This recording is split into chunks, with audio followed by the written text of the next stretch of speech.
Hello दोस्तों, कैसे हो। दोस्तों, मैं आज आपके लिए एक ख़ास वीडियो लेकर आया हूँ। वीडियो को देखकर आप लोग समझ चुके होंगे कि आज मैं किसके बारे में आपसे बात करने वाला हूँ। दोस्तों जैसे कि आपको पता है कि मैं अपना एक्सपीरियंस और प्लस अपने सीनियर इलेक्ट्रीशियन का एक्सपीरियंस इस वीडियो के माध्यम से जानकारी के रूप में आपके साथ में शेयर करता हूँ। तो आज मैं बताऊंगा दोस्तों कि एक सब स्टेशन के अंदर कौन कौन से इंस्ट्रूमेंट लगे होते हैं, उनका क्या क्या काम है, वो कैसे वर्क करते हैं दोस्तों, और कब और कैसे हम इनका इस्तेमाल कर सकते हैं, सब के बारे में आपको जानकारी देंगे दोस्तों। ट्रांसफार्मर तक एक छोटा सा प्रैक्टिकल भी कर कर दिखाएंगे। वीडियो को लंबा ना करते हुए इस वीडियो को शुरू करते हैं। ये जो सामने नज़र आ रहा है वो मेन टावर है दोस्तों। ट्रांसमिशन लाइन यहाँ पे आ चुकी है। उसके बाद दोस्तों आप देख सकते हो कि मेन जो सब स्टेशन है उसका मेन टावर है। मेन टावर के ऊपर एचवी कंडक्टर वायर हमारी पहुँच चुकी हैं। जो इसमें वायर का इस्तेमाल होता है उसको ACSR वायर कहा जाता है, aluminium copper steel reinforce wire. Tower के ऊपर डिस्क को टांगा गया है। डिस्क इंसुलेटर होती है दोस्तों। डिस्क के बाद जंपर का इस्तेमाल किया गया है। जंपर का इस्तेमाल इसलिए किया जाता है दोस्तों क्योंकि एक टावर से दूसरे टावर तक ही वायर को टांगा जाता है। उसके बाद आगे ट्रांसफ़र करने के लिए वोल्टेज को जंपर का इस्तेमाल किया जाता है। डिस्क 3 तरह की होती है दोस्तों, पॉलीमर डिस्क, ग्लास डिस्क और पोर्सिलिन डिस्क। जो यहाँ पे यूज़ किया गया है वो पोर्सिलिन डिस्क है, पोर्सिलिन इंसुलेटर है दोस्तों। उसके बाद दोस्तों आगे आप देख सकते हो एचवी कंडक्टर लाइन हमारी नीचे आ चुकी है। नीचे आने के बाद एक छोटा लूप आपको छोटे टावर के ऊपर नज़र आ रहा होगा दोस्तों। उसको LA कहा जाता है, लाइटनिंग अरेस्टर कहा जाता है। इसका ये काम है दोस्तों कि ये जैसे आसमानी बिजली इसके ऊपर गिरता है तो ये उसको क्या कर देता है, ग्राउंड कर देता है दोस्तों। अगर पीछे से वोल्टेज बहुत ज़्यादा आ जाए 66 kV के ऊपर तो ये फालतू वोल्टेज को भी ग्राउंड कर देता है। इसकी मॉनिटरिंग करने के लिए एक सर्ज मॉनिटर लगा होता है दोस्तों। इसको सर्ज अरेस्टर भी कहा जाता है, लाइटनिंग अरेस्टर भी कहा जाता है, LA भी कहा जाता है, SA भी कहा जाता है। इसकी अगर सुई ग्रीन पर है दोस्तों तो ये वर्क कर रहा है। अगर ये रेड पर है इसकी सुई तो ये वर्क नहीं कर रहा दोस्तों। जैसे कि एक प्रेशर कुकर होता है दोस्तों, वो उतनी ही स्टीम अंदर रखता है जितनी कि उसको ज़रूरत है और बाकी की बाहर फेंक देता है। उसी तरह ये सर्ज अरेस्टर भी यही काम करता है दोस्तों। हमारे पास 66 kV के अंदर डबल वोल्टेज को नहीं आने देता, फालतू वोल्टेज को ये बाहर फेंक देता है। हमारे पास उतनी ही वोल्टेज भेजता है जितनी के 66 kV ग्रिड के अंदर ज़रूरत होती है। उसके बाद दोस्तों PT का इस्तेमाल किया गया है। PT को देख सकते हो दोस्तों, इसको पोटेंशियल ट्रांसफार्मर, वोल्टेज ट्रांसफार्मर भी कहा गया है। पोटेंशियल ट्रांसफार्मर के अंदर की जो वायरिंग होती है, वाइंडिंग वायर होती है, उसको दोस्तों दो हिस्सों को प्राइमरी वायर के साथ जोड़ दिया जाता है। एक हिस्सा जो होता है उसका सेकेंडरी वायर का लाइन के साथ जोड़ दिया जाता है और दूसरा हिस्से को ग्राउंड कर दिया जाता है। इसके अंदर एक मैग्नेटिक फील्ड पैदा होता है जिसके अंदर में जो पावर गुजरती है वो इस चीज़ को दोहराती है दोस्तों के कितने हजार वोल्टेज इसके अंदर से चल रहा है दोस्तों। उसके बाद दोस्तों इस वायर के ऊपर कितना लोड है दोस्तों, इस वोल्टेज के ऊपर कितना लोड है उसको दोहराने के लिए दोस्तों CT का इस्तेमाल किया जाता है। CT प्राइमरी में अल्टरनेटिंग करंट कोर के अंदर से अल्टरनेटिंग मैग्नेटिक फील्ड को पैदा करता है दोस्तों, जिसमें से एक सेकेंडरी में से बदलते हुए करंट को ये किलोवाट में बताता है कि कितना हमारे पास लोड चल रहा है दोस्तों इस वायर के ऊपर। दूसरी तरफ दोस्तों देख सकते हो ये मेन मीटर रूम है। मीटर रूम के साथ में भी जाली लगाकर उन दोनों PT और CT को एक जाली में सेफ्टी में रखा गया है। ये एक सरकारी अदारे के अधीन रहता है दोस्तों। इसमें इलेक्ट्रिकली कोई वर्क नहीं कर सकता, फैक्ट्री का कोई इलेक्ट्रीशियन कोई वर्क नहीं कर सकता। दूसरी तरफ दोस्तों यहाँ से हमारा काम शुरू हो जाता है दोस्तों, एक फैक्ट्री इलेक्ट्रीशियन का यहाँ से काम शुरू हो जाता है। इसको आइसोलेटर कहते हैं दोस्तों, डिस्कनेक्टिंग स्विच भी कहा जाता है और जियो स्विच भी कहा जाता है दोस्तों। इसको काटने के बाद आप दोस्तों आगे ग्रिड के अंदर किसी भी लाइन के ऊपर कोई भी काम कर सकते हो दोस्तों। इसके ऊपर इतना डिस्टेंस रहता है दोस्तों कि जो वोल्टेज है वो जंप कर कर आगे नहीं जा सकता दोस्तों। इसीलिए इसको लगाया जाता है। उसके बाद दोस्तों फिर से सीटी का इस्तेमाल किया गया है दोस्तों।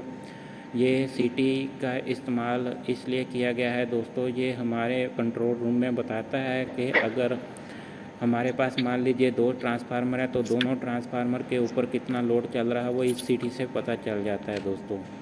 दूसरा, अगर पीछे वाला में कोई दिक्कत परेशानी हो तब भी इस सीटी का इस्तेमाल किया जाता है। उसके बाद दोस्तों आप देख सकते हो ये SF6 है दोस्तों, सल्फ़र हेक्साफ्लोराइड सर्किट ब्रेकर है दोस्तों।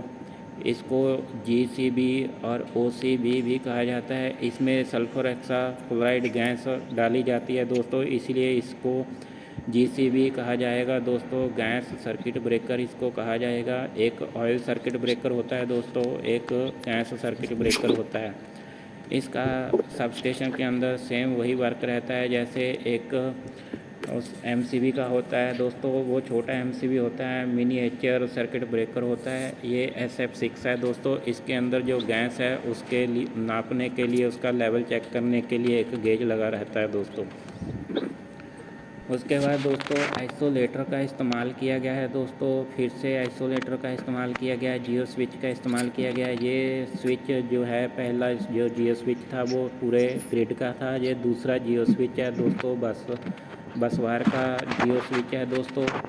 वो लाइन का जियो स्विच था दोस्तों, डिस्कनेक्टिंग स्विच था। ये बस वायर का डिस्कनेक्टिंग स्विच है। इस बस वायर के ऊपर भी देखे हैं आपने के PT लगे हुए हैं दोस्तों। PT का इस्तेमाल किया गया है दोस्तों। अगर 2 ट्रांसफार्मर हैं दोस्तों, 3 ट्रांसफार्मर हैं तो उन तीनों ट्रांसफार्मर को कितना वोल्टेज आ रहा है, इसीलिए इस बस बार के ऊपर PT को लगाया जाता है दोस्तों। उसके बाद आप देख सकते हो कि एक आइसोलेटर साइड में लगाकर छोड़ दिया गया है, उसके आगे कुछ भी नहीं है। ये हिस्सा इसलिए छोड़ दिया जाता है दोस्तों, अगर इन फ्यूचर कभी इस फैक्ट्री ने या इस कंपनी ने कभी ट्रांसफार्मर एक और लगाना हो तो वो यहाँ लगा सकती है, इसलिए इस आइसोलेटर को छोड़ा गया है। उसके बाद दोस्तों देख सकते हो बस बार के बाद फिर से आइसोलेटर लगा रखा है, वो ट्रांसफार्मर का आइसोलेटर है दोस्तों। उसके बाद फिर से SF6 का इस्तेमाल किया गया है दोस्तों। SF6 के बाद फिर से CT का इस्तेमाल किया गया है। ये सिर्फ इस ट्रांसफार्मर के लिए इस्तेमाल किया गया है दोस्तों। इस ट्रांसफार्मर के लोड को चेक करने के लिए इस CT का इस्तेमाल किया गया है। उसके बाद दोस्तों लाइटनिंग अरेस्टर फिर से लगा हुआ है दोस्तों। ये इस ट्रांसफार्मर की सेफ्टी के लिए है दोस्तों। अगर मान लीजिए दोस्तों पीछे से जंप कर किसी भी तरीके से वोल्टेज यहाँ तक, हाई वोल्टेज यहाँ तक पहुँच जाती है तो ये वाला जो सर्ज अरेस्टर है ये वाला काम करेगा दोस्तों। ये आगे हमारे ट्रांसफार्मर की प्रोटेक्शन के लिए है। उसके बाद देख सकते हो दोस्तों बुशेज लगे हुए हैं ट्रांसफार्मर के ऊपर, जहाँ से हमारी 66 kV वोल्टेज इनपुट हो रही है दोस्तों, इन हो रही है ट्रांसफार्मर के अंदर। इसको स्टेप डाउन ट्रांसफार्मर कहा जाता है दोस्तों, क्योंकि ये 66,000 वोल्ट को 11,000 वोल्ट में तब्दील करके हमारे पास कंट्रोल रूम में भेजता है दोस्तों। और दोस्तों इसके अंदर ऑयल टेम्परेचर को नापने के लिए WTI और वेंडिंग टेम्परेचर को नापने के लिए जो हैं इंडिकेटर लगे हुए हैं, वेंडिंग टेम्परेचर और ऑयल टेम्परेचर आप देख सकते हो दोस्तों। उसके बाद दोस्तों कंजर्वेटर जो टैंक है उसके नीचे बकल्स रिले का जो है इस्तेमाल किया गया है दोस्तों।